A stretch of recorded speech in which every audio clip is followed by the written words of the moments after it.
The two angels came to Sodom at evening. Lot sat in the gate of Sodom.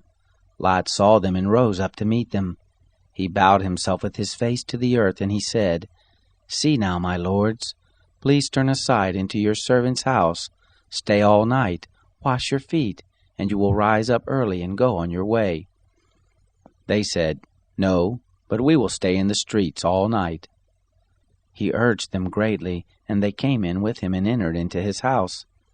He made them a feast and baked unleavened bread, and they ate. But before they lay down, the men of the city, the men of Sodom, surrounded the house, both young and old, all the people from every quarter. They called to Lot and said to him, "Where are the men who came in to you this night? Bring them out to us, that we may have sex with them." Lot went out to them to the door and shut the door after him. He said, "Please, my brothers, don't act so wickedly. See now, I have 2 virgin daughters. Please let me bring them out to you, and do you to them as is good in your eyes. Only don't do anything to these men, because they have come under the shadow of my roof." They said, "Stand back."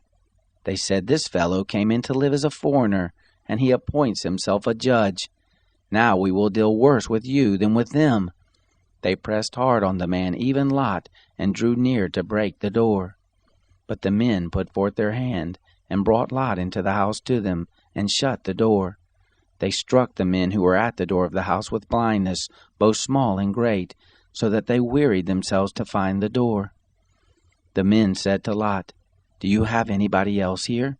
Sons-in-law, your sons, your daughters, and whoever you have in the city, bring them out of the place, for we will destroy this place, because the cry of them is grown great before the Lord. The Lord has sent us to destroy it." Lot went out and spoke to his sons-in-law, who were pledged to marry his daughters, and said, "Get up, get out of this place, for the Lord will destroy the city." But he seemed to his sons-in-law to be joking. When the morning arose, then the angels hurried Lot, saying, "Arise, take your wife, and your 2 daughters who are here, lest you be consumed in the iniquity of the city." But he lingered, and the men laid hold on his hand, and on the hand of his wife, and on the hand of his 2 daughters, the Lord being merciful to him, and they took him out, and set him outside of the city. It came to pass, when they had taken them out, that he said, "Escape for your life. Don't look behind you, neither stay anywhere in the plain. Escape to the mountain, lest you be consumed." Lot said to them, "Oh, not so, my lord. See now, your servant has found favor in your sight, and you have magnified your loving kindness, which you have shown to me in saving my life. I can't escape to the mountain, lest evil overtake me and I die. See now, this city is near to flee to, and it is a little one. Oh, let me escape there. Isn't it a little one? And my soul will live." He said to him, "Behold, I have granted your request concerning this thing also, that I will not overthrow the city of which you have spoken. Hurry, escape there, for I can't do anything until you get there." Therefore the name of the city was called Zoar. The sun was risen on the earth when Lot came to Zoar. Then the Lord rained on Sodom and on Gomorrah sulfur and fire from the Lord out of the sky. He overthrew those cities, all the plain, all the inhabitants of the cities, and that which grew on the ground. But his wife looked back from behind him, and she became a pillar of salt. Abraham got up early in the morning to the place where he had stood before the Lord. He looked toward Sodom and Gomorrah, and toward all the land of the plain, and looked, and saw that the smoke of the land went up as the smoke of a furnace.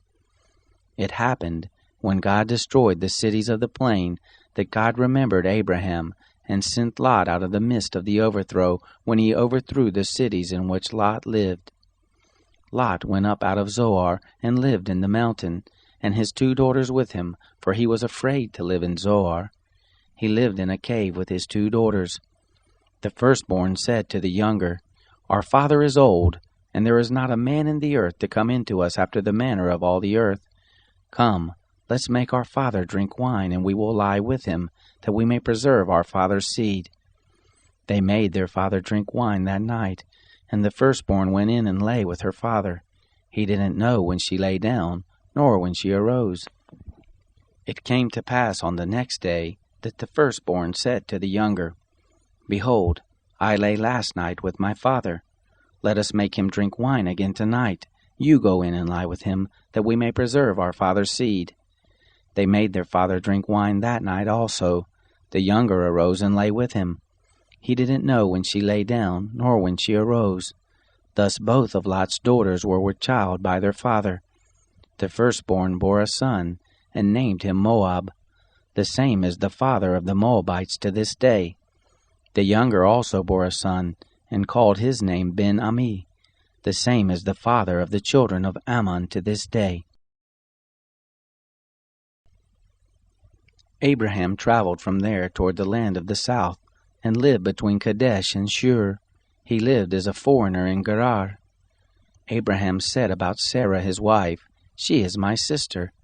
Abimelech king of Gerar sent and took Sarah. But God came to Abimelech in a dream of the night and said to him, "Behold, you are a dead man, because of the woman whom you have taken, for she is a man's wife." Now Abimelech had not come near her. He said, "Lord, will you kill even a righteous nation? Didn't he tell me she is my sister?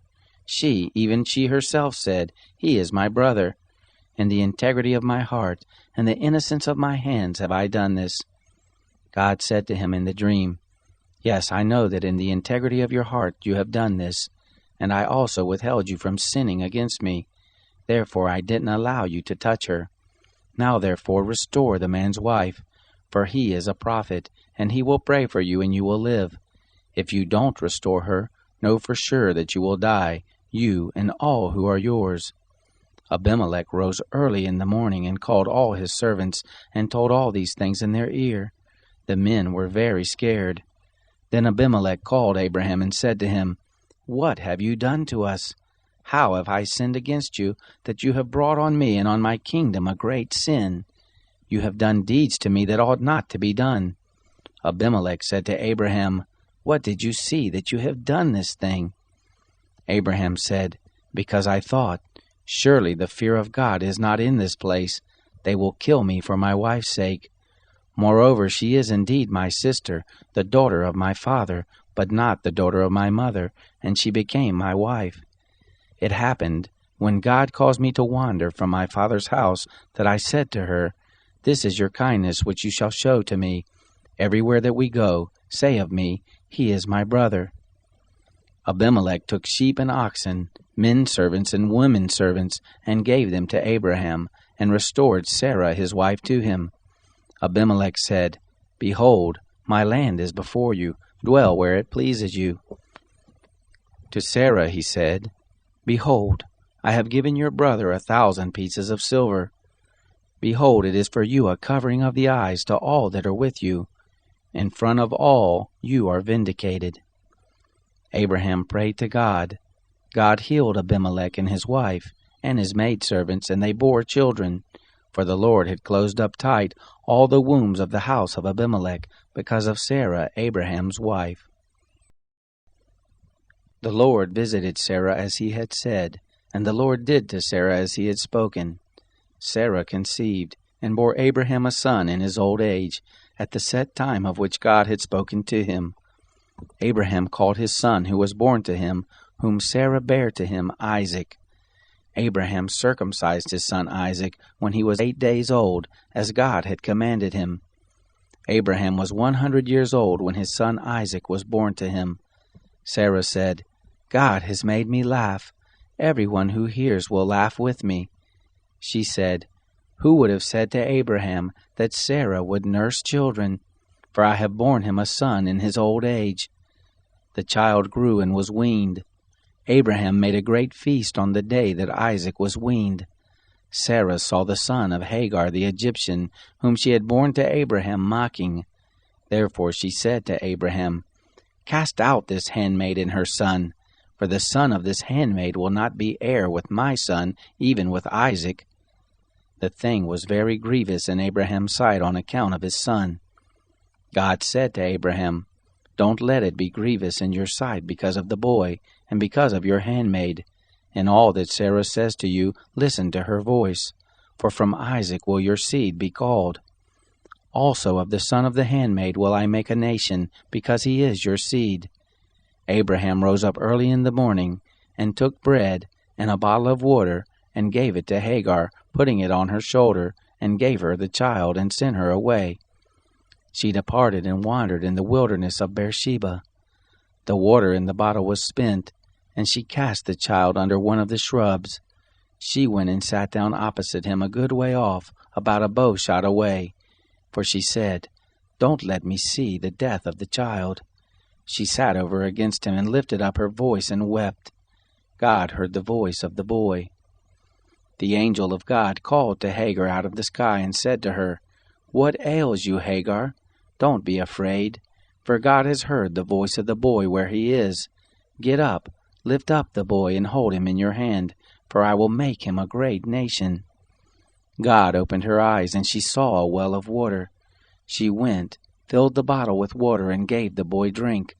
God was with the boy, and he grew. He lived in the wilderness, and became, as he grew up, an archer. He lived in the wilderness of Paran. His mother took a wife for him out of the land of Egypt. It happened at that time that Abimelech and Phicol, the captain of his host, spoke to Abraham, saying, "God is with you in all that you do. Now therefore swear to me here by God that you will not deal falsely with me, nor with my son, nor with my son's son. But according to the kindness that I have done to you, you shall do to me, and to the land in which you have lived as a foreigner." Abraham said, "I will swear." Abraham complained to Abimelech because of a water well which Abimelech's servants had violently taken away.